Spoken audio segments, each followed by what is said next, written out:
kaburuji e demngal Pulaar e radio Jawol Saare. Musidɓe tedduɓe heten koɓe radio Jawol Saare on calminama to gonɗon no gonirɗon kala joni meftande men e kabaruji.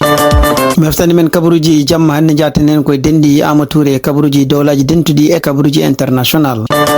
Bandiraɓe sehilaɓe heɗotoɓe radio Jawol Saare jaam hiire mon hande ko ñalawma altini 17 lewru mai hitande ujunaji ɗiɗi e nogas e jeegom habruji moɗon ɗemgal Pulaar guidoɗen d'abord ko fati e weeyo o nande wonɓe diwan Cincinnati ko tayri ɗum ko ñalawma altini hande janggo e ɓawo janggo en wayno ko guleki ma tugui 19 degré e tan ma 30 degré ɗum noon ko ɗiɗo ɗeɗo baltede garoje hande jamma altini ne wayno ko hawnaki toɓoji ma continue yiyede diwan Cincinnati toɓoji kadi ma continue no ñande yontere nde fof pratiquement ma wa toɓoji kadi ma garde hendu seeɗa ñalawmaji ma ngul kono jammaji ma ɓuuɓi habruji men États-Unis puɗɗoɗen ko toon to San Diego tugnade ko yalti e ñalawma kadi ko pellodiral waɗi toon juma ɓurɗo mawnude toon to San Diego ko yimɓe tato wiyama maayi hen tugnade hande ko mawɗo police San Diego biyeteɗo Scott Walko haali o wi wonde en wayno ko sukaɓe ɗiɗo tawama ne maayi ne gone oto ɗum noon ko sara juma o ɗum noon ko Islamic Center San Diego kanko Mark Remedy o wi wonde ken wayno ko yimɓe tato maɓe ɓe ne jaa hen neɗɗo goto kañum hoɗum ko sécurité juma o kamɓe sukaɓe ɗiɗo tawaɓe ne maayi e oto ɓe noon en wayno tugnade hande police ko haali ko kamɓe pelli koye men tugnade hande mawɗo police San Diego ko haali wi wonde ko hen goto ko ƴefti fetel galle mumen ko nande yahar nde windi en kayit wi wonde ko wartoyto kayit mo windi o noon o hollata hen wiide wonde ko kamɓe reneɓe ɓuuri wonde yimɓe ɓuuri teddude tugnade hande police ko haali kadi fetel mo goto e oɗo sukaɓe jogino en winda hen kadi gueɗe ɗe ganduɗa ƴettoje surtout do noddude la ñamlaña mako ɗo kadi ko hunde wonde toon to San Diego kadi ko juma ɓurɗo mawnude toon to San Diego no woni ko Californie donc hande tugnade kadi ko CNN ko haali en ko tuumaɓe ɗiɗo kañumen pelli toon to juma to enen wayno sukaɓe ɗiɗo hen goto ne yaara 17 ans goɗɗo ne yaara e 16 ans kadi ko babude nguɗo jangu ko jangu en yaadi konguɗi ɗi ganduɗa noddude ko fati e leñam ko jangu gañam tumagal ko wawi wonde fof en wayno oɗo sa joni kamɓe FBI ɓene enquête pour ƴewde so tawi ɓeɗo sukaɓe kadi wonɓe ɓe jotodirno kamɓe ɓeɗo tuumaɓe e kadi ko woni caggal muɗum ɗum ɗo fof noon en wayno kone ruttini wonde ko kamɓe sécurité leydi États-Unis oɗo dumuno fof surtout en ɗiɗo duuɓi ɗi ganduɗa kanko Donald Trump arti e laamu galleji diniyankoji kon enen continue yanede oɗo sa joni ɗum noon kadi ko hunde ganduɗa en yimɓeɓe ene mbatti hen haqqillaji oɗo sa joni kala nokkuji juuleteɗe walla kala nokkuji diniyankoji ɗum noon guila e jumaji ha église aji ha e ko synagogue uji kamɓe étaji ɗi eɓene ɓeydi hen sécurité pour rende yimɓeɓe hadde ɗiɗon bonnandeji tawde médias sociaux ji ko haalta hen surtout contre diineji walla contre leñam leñaguji noon ɓennene ɓeydo hewde ñande foof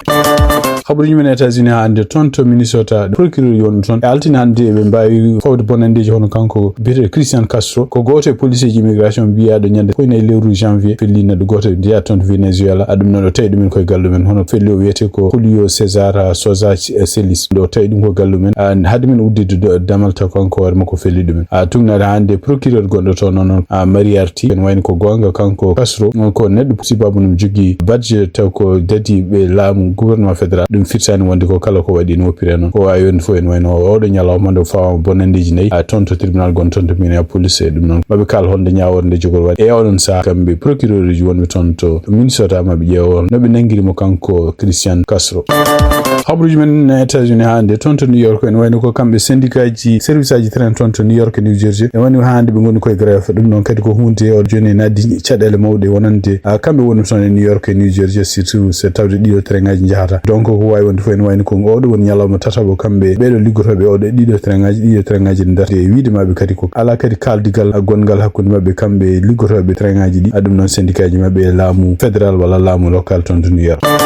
ɗon to États-Unis hande hono kanko biyeteɗo Mark Forman mais noon ɗo wonde kañum hoɗum détective e nde O.J. Simpson ñawete nde en wayno maayi ɗomo yaara duuɓi 94 ɗum noon kanko Mark Forman en wayno ko nder hitande 1994 ko kanko wonno détective ɓurnoɗo wattede haqqille kadi kañum wonno ɓurɗo namdede ko fati oɗo enquête e surtout ene on saha taw kadi O.J. Simpson de takka ene waɗi ceerseɗo muɗum hono Nicole Brown Samson e sehil muɗum gorko Ronald Goldman kanko Mark Forman o sangi mo yaara duuɓi 94 o sangi ko ñande 12 lewru men tugnade hande konngol gumingol toon to service of coroner yimɓe mayɓe toon to Idaho ɓe mbi wonde o sangi ko ñande 12 lewru men hitande 2026 Habruj men États-Unis hande kanko Donald Trump en kanko e ministre makko to privé fate défense odo sa jone wayno ko be ngoni ko campagne mawdo ko kanko Thomas Massey non ko sénateur jaado ton to Kentucky en wayno ko kanko Donald Trump o subi mo neddo goddo mbele na hawa mo kanko Thomas Massey woteji primaire mbele kanko Thomas Massey on wasa o mo perde place makko pour élection nyaaji bade pour woteji badoji lewru novembre hitande ujunaji nogas jagom e der kongude non kanko Thomas Massey ko alde CNN o wi wandi ko en wayno ko Donald Trump e kanyum e gouvernement mudum fof odo sa joni ko huli c'est pourquoi kanko Donald Trump o liyo o wiye wonde kanko secrétaire makko toppiti ko fati défense yo toppiti ko fati hadeji en wayno ko neldi dum ko yo arkantagi kanyum hoore mum wada campagne contre kanko Thomas Massey woteji do non sifti non ko jango badat kanko Thomas Massey en wayno ko omo jogi odo sa joni neddo mo jiddo heftude place makko taw ko neddo mo Donald Trump jif sifti don tan Thomas Massey kadi ko neddo ko yimbe nganda kanko Donald Trump o wi ko yimbe anyi makko jeya e kadi ko gonno wati wi wonde ko ala sago be do fof o wada faire mbele en perde place uji mudum nata wonde sardiyanko kanko Donald Trump kadi on continue ade do balde fof ko jida hande tan hande wadi message ken on sap kono de balde fof wi'ata ko wonde ko Thomas Massey ko neddo poddo yaltinede congrès ko neddo mo wala haggil e kadi ko neddo mo wala classe dum non kadi ko kongudi kanko Donald Trump hutoto fof Thomas Massey non e der ko haalde neddo CNN o wi wonde ko America sohlani neddo bodo buli dum non neddo toñowo neddo gondo tan e kongol mun haala yimbe ko boni dum non wona dum so be cohli ko neddo liggoto dum non kanko woni koy ko kawni makko o woni koy wadde liggey mo e kadi wotanobe be ko yimbe mo ko yimbe andube hol ko liggey mo donc way woni fo woteji ko jango badata ton to Kentucky subade hol gono candidat pour yaade woteji badoji mois de novembre hitande ujunaji e no gasi jeego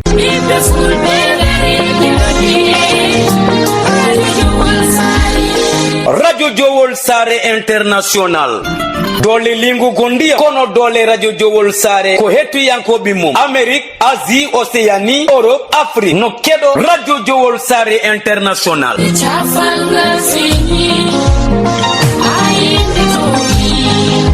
wonandi jogiiɓe publicité jokkondir eya Radio Jowol International caggal indicatif Mauritanie waɗa 46 53 84 09 walla mbaɗa 44 18 77 18 walla mbaɗa indicatif dowlaji dendude Amérique plus 1 513 668 03 94 bandiraɓe musidɓe tedduɓe heeɗi min Abou Diop El Hadji Ngori momi hetto Radio Jowol International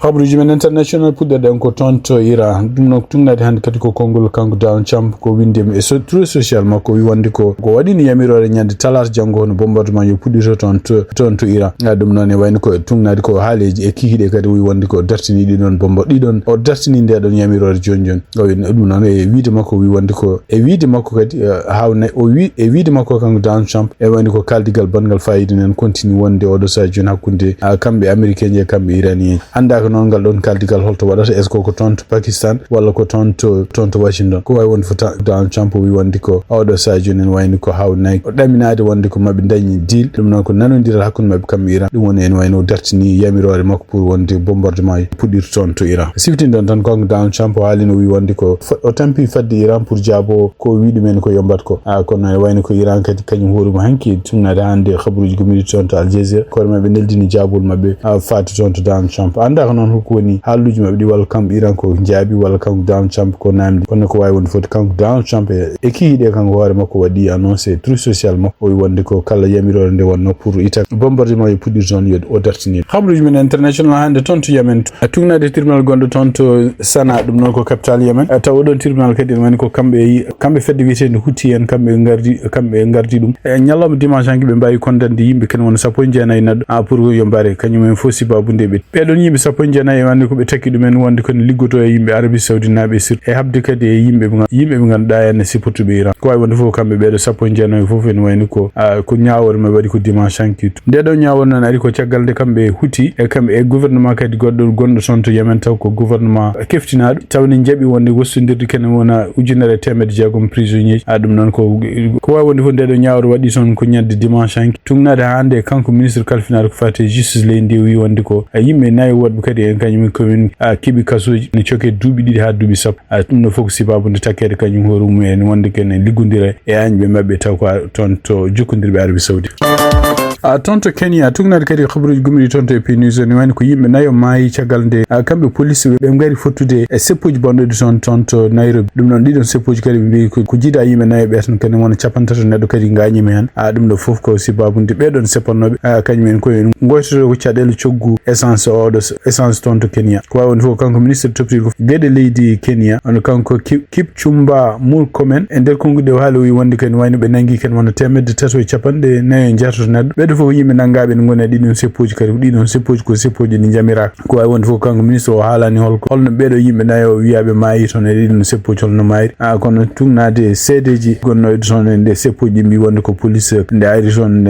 fottude mabbe kam seppobe nde kanyum felli yimbe be dum woni yimbe manayo may hen to ko fati coggu essence tonto Kenya sibabu ne hare wonde odo sa joni hakkunde États-Unis Israël e Iran man ko kala ko fati essence be dim ken wona 24%. Tonto Senegal délégation mawdo taw ko délégation parlementaire uji leydele francophone ngari to fottude makko kanko Bashir Diomaye Faye odon délégation non ardi dum ko kanko El Hadji Malick Ndiaye gardido Assemblée nationale tonto Senegal tungnade kadi ko be kaldi gede kede nganda surtout yen jonde podde wadde tonto Dakar hakkunde sappo jeetat e nogas lewru me hitan ujunaji ɗiɗi nogas jeegom ɗeɗon jonde kadi taw ko gede kewɗen kaale hen gede ɗe kadi ko fate kisal ko fate politique ko fate kadi diplomatie jukodiral kunde non e aduna fof e hullude weltare makko kanko biyeteɗo Hilaron Eton Zong kanko war makko o wi wonde ko no wayno ko weltima no fewi mo fasni leydi Sénégal sibabunde coftal ngal jogi sibabunde pelliseede jogi wadde pour beele ɗiɗo liggey eɗo jonde jogoɗo wadde ton Sénégal beele jaare yeeso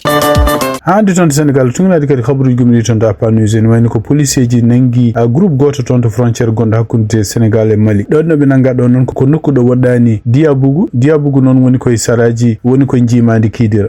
tungnade hande police rapport mudum ko halbe bibe nangi ken wona temedde jeegom e capande jeegom taw ko loci baddi bomboji e ujunere meter boggi balloji no didon pettoji pettiri dum do foko ciagal nde be badi opération hakkunde jamma sappo jeegom e sappo jeedi lewrume ko way won tungnade hande ko anda en wayno ko kambe gaddu edon pettoji wona nationalité sénégalaise kani woni ko enquête do sajon kono edon pettoji fo pano ko tonto saraji wuro jabugu dum non ko saraji kidir pour wallude yimbe asobe ni yilade kangeji taw didon liggéeyaji fo ko liggéeyaji di jamira ko way won fo en wayno do sajon kambe police ben pawi hen kambe gendarmerie ben pawi juudi mabbe beedo yimbe nangirabe dum don kade en continue enquête do sajon khabruji men international cakkitorɗen ko tonto Mali tungnade kadi yalti hande réseaux sociaux je to kadi journal radio France international Afrique yaltini dum don hono kanko buddu badade Chérif Nioro hono kanko biyeteɗo Ahmad Awul Hamala o werlima langal werlima dabbande fade yimbe habobe tonto Mali ja hen groupe aji jihadiste gondi tonto Mali ɗiɗon kongu non huccidi dum koye leydi Mali armée mudum huccidi dum kadi koye pelle gonde ton kabiteɗen ja hen kambe jihadiste ene ja hen kadi yimbe wiyobe ko haɓantaɓe kadi pour hebde indépendance mumen ben wiyetebe FLA ene jayan kadi yimbe wodbe kadi taw ko groupe aji goddi kadi haberebe kadi pour hujjaji goddi ko wonde fo kanko hoore makko ali wi wonde ko do sa joni yebe tinno kambe ko mabbe be dentina juudi mabbe be yeewa pour wallude leydi parce que leydi feccim dum non kadi o haali kadi o wi wonde ko leydi foni suni jogi sunare ciagal de kanko bietede Sadio Camara ndo ma hende o wi wonde ko ene wayno ko buri hewde nokkuji gondi tonto Mali ngoni koy cadel sibabunde kisal wodani sibabunde kadi fo tampi donc alay sago yimbe bebo o wi wonde ko alay sago yimbe be cirtana ko fate hawride pour leydi ndi belen wawdeje en wayno ko kongol makko nono haalani wonde est ce que kanko Chérif Nioro ko kanko ni ko ebe kaldi haala ka en hade makko halde parce que odon Chérif Nioro kany woru men wayno ko neddo supportude kambe militaire uji ko non wayno ko kanko yaltude mo kanko no mo haldi do haaluji ko hunde wonde fayde way wonde fof en woni ko leydi Mali wala sajunen continue wonde cadel taw ko groupe aji didi hen groupe ko yimbe malinabe militaire uji taw ko wallata men ko rusinabe oto banque kadi en wayno ko kambe Front Libération Azawad en wonde kadi indépendance uji goddi en wonde kadi groupe aji goddi taw ko jihadiste uji ko rema fon jogi fitel wuccitine goddo ko teskira tan en wayno ko autoji kewdi walla bisuji kewdi kadi cumama ton saraji bama ko dum non ko nyande samedi sappo jeegom lewru me bon haysindo cungol dido autoji tuma wonde ko kambe pelle wat boniyankobe wonbe ton habetebe odo sa joni taribe bama ko way wonde fo kanko Ahmad Awul Hamala kongol makko ngol ko kongol noddude jam pour belle dejal arta tonto Mali musidɓe tedduɓe ten ko ɓeɗa josar ko ɗo tongi meftane men e jamma hannde o en ñaguima joom jam mo jam woni jungo mum nde waɗante en jam